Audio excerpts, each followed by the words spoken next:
পথের ধারে একটা পিটালি গাছের ছায়ায় দাঁড়াইয়া তর্করত্ন উচ্চকণ্ঠে ডাক দিলেন, গফরা, ওরে ও গফরা, বলি ঘরে আছিস?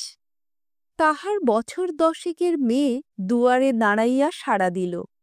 কেন বাবাকে? বাবার যে জ্বর। জ্বর? ডেকে দে হারামজাদাকে, পাষণ্ড ম্লেচ্ছ। হাঁক ডাকে গফুর মিয়া ঘর হইতে বাহির হইয়া জ্বরে কাঁপিতে কাঁপিতে কাছে আসিয়া দাঁড়াইল। ভাঙা প্রাচীরের গা ঘেঁষিয়া একটা পুরাতন বাবলা গাছ, তাহার ডালে বাঁধা একটা ষাঁড়। তর্করত্ন দেখাইয়া কহিলেন, ওটা হচ্ছে কি শুনি? এ হিঁদুর গাঁ, ব্রাহ্মণ জমিদার, সে খেয়াল আছে? তার মুখখানা রাগে ও রৌদ্রের ঝাঁঝে রক্তবর্ণ, সুতরাং সে মুখ দিয়া তপ্ত খরবাক্যই বাহির হইবে। কিন্তু হেতুটা বুঝিতে না পারিয়া গফুর শুধু চাহিয়া রহিল।